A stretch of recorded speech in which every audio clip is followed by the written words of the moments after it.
honestly one of the things that I'll whip out at parties. They're usually looking at exercise as a way to burn calories. And that is one, the losing strategy, period. It's probably not what you expect.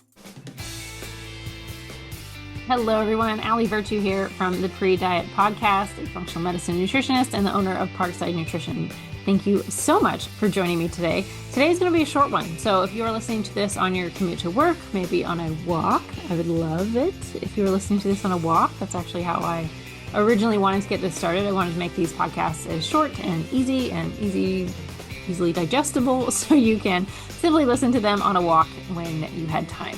Because even a 5-minute walk, 7-minute walk has impact, and I feel like I always feel better afterwards. I've never regretted going for a walk. So the other purpose of this podcast is simply to educate you. The more information you have, the more usually reason you have to make these changes if you realize why some of these changes can be so impactful to your life. And usually if you feel better, that's also how we actually build momentum as well. So, all right, let's get into it. So today is a little bit shorter. I wanted to talk about honestly one of the things that I'll whip out at parties. And you might think, my God, how big of a nerd are you? Turns out pretty big of a nerd, but I have, and it's been well received, and to the point where I'm surprised that this keeps coming up. But anyway, I really want to turn what you think about exercise on its head.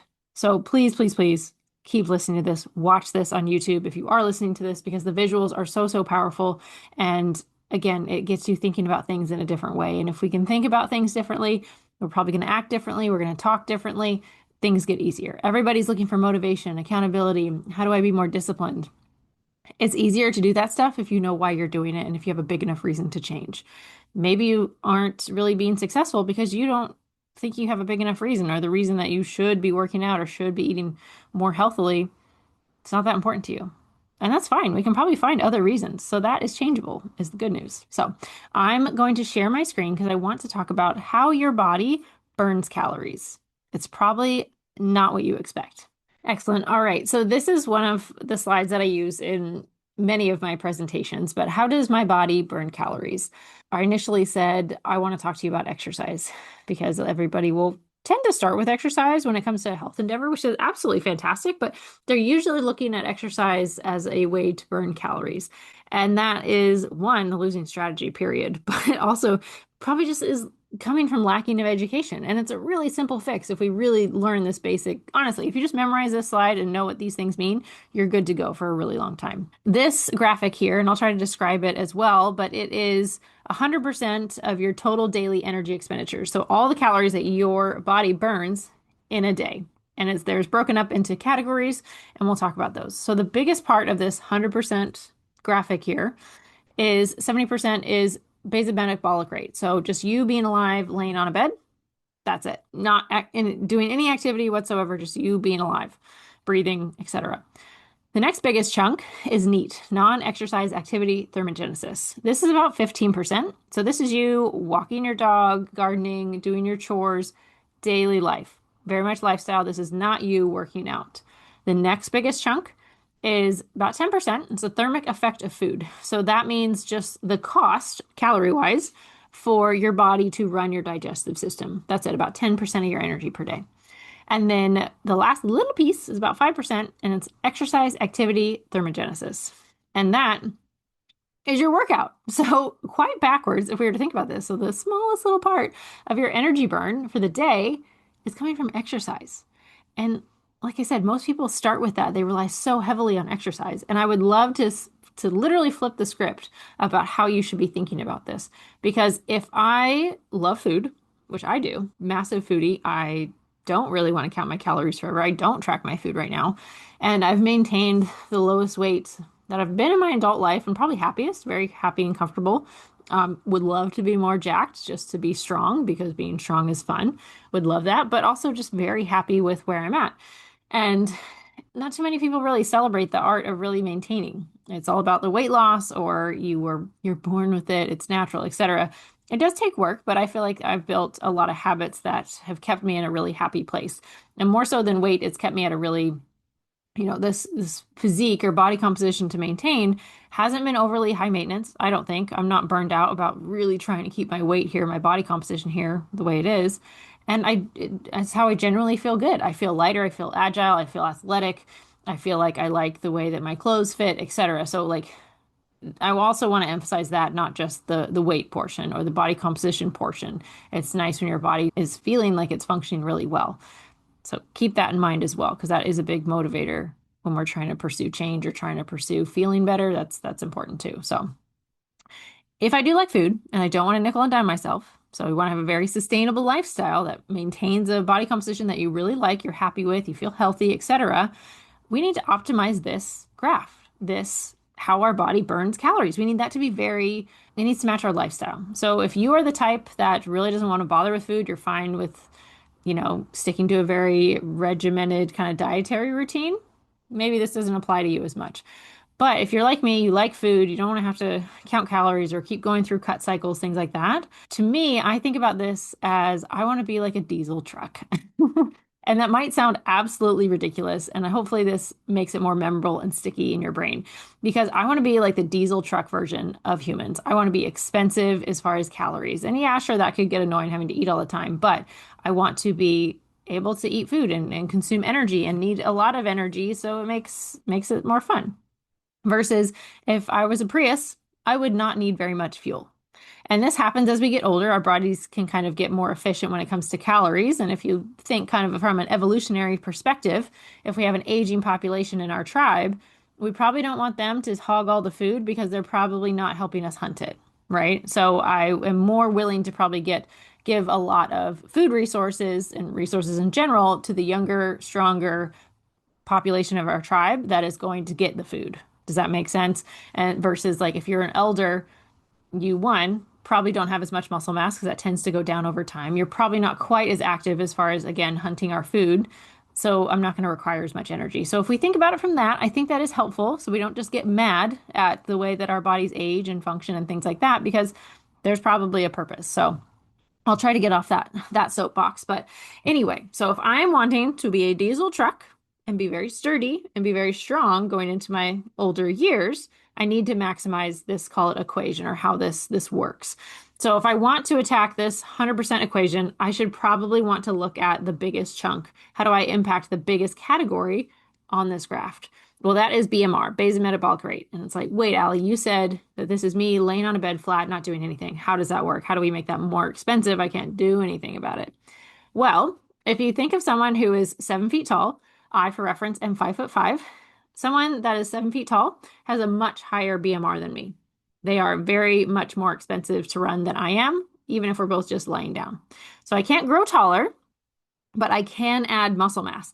And muscle mass is probably the most expensive tissue that we can put on our body and add, right? So if you were to think of me adding a weight vest, say 10 pounds of muscle, adding 10 pounds of muscle to my frame, that's going to make me more expensive and it's going to make my BMR or base metabolic rate go up. So that 70%, the actual number of it, we're talking percentages, but that actual number of how many calories I would need to just survive and lay around is higher. So if I work hard to increase that, that's really, really helpful.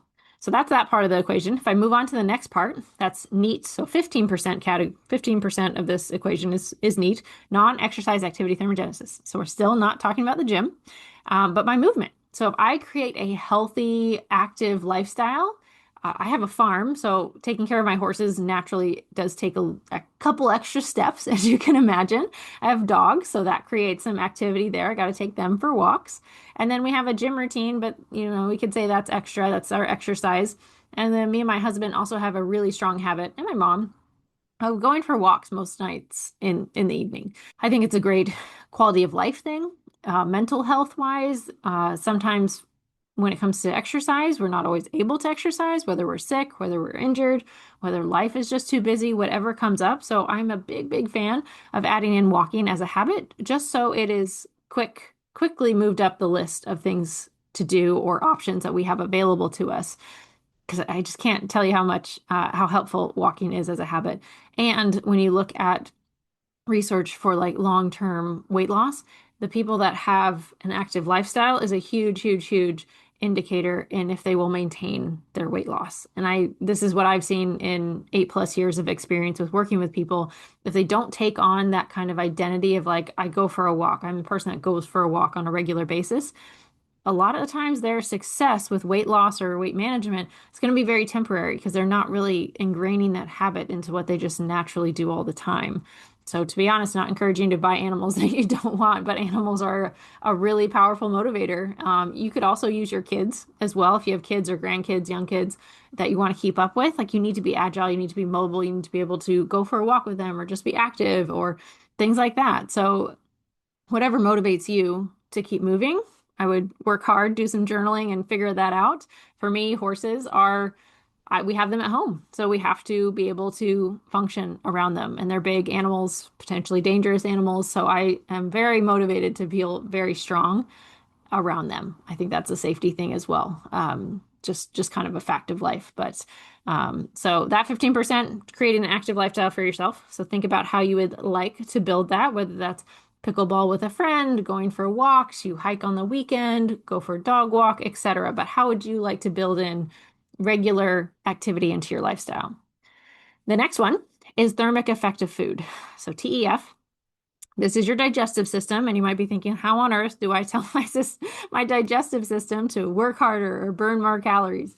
Well, the food, the macronutrient, we have three macronutrients, right? We have protein, carbohydrates, and fat. Those are the three categories that are in our food that we actually get calories from. So, of those three, one of them burns more energy than others. Protein, when we digest protein, it takes a little bit more energy to digest it. So if I have 100 calories of pure protein going into my body, I'm not actually going to absorb all of that. I'll absorb it, but I'm going to use a little bit of my own calories to digest it. So there's a little bit net loss with that. So with that being said, what do I want to do about that? I probably want to have a higher protein diet. And the good news is a lot of people are under eating on protein, under eating on fiber.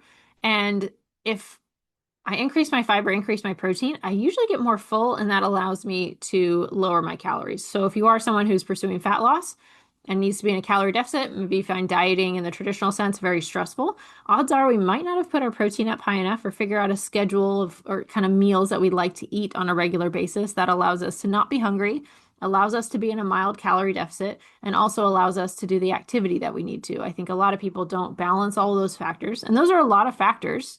That's why professionals are very helpful for looking at it objectively. We look at your lifestyle, we look at what you want to achieve as far as body composition and things like that. So those are a lot of factors to balance for sure. But quite often people aren't eating enough protein, and that's one way we can kind of maximize. And this is potentially also what people say when they say, I'm not eating enough to lose weight. I'm not eating enough. I'm eating too little to lose weight. It's not usually the case. They're usually overeating. They're usually consuming more calories than they think. They're usually not eating enough protein because protein is very filling. And because they're not eating a lot of protein, they quite often snack a lot. And a lot of snack foods are carbohydrate based. And low protein plus lots of carbs usually makes you really hungry, or vice versa, hard to feel full. So that's how that can kind of shift a little bit. But all of that to say, if we increase our protein, we also maximize this part of the equation as well. Again, it's 10%, not the biggest chunk, but bigger than exercise. And so exercise, our last little chunk, 5% of this whole total daily energy expenditure is exercise. And so again, I said it's the smallest one. We still want to maximize it, but I want to choose exercise, or at least curate an exercise routine that maximizes everything else on our screen here to really make it work the most efficient way possible so I can be that diesel truck. And the way that is resistance training, lifting weights, doing some sort of exercise that builds muscle and builds muscle mass, not just strength. It's one thing to get stronger, but we want to add literal tissue, muscle tissue onto our frame. And honestly, there are so many ways to get fit, to exercise, and I love that. But I would definitely encourage you to work with a personal trainer or download a program that says it is a hypertrophy program.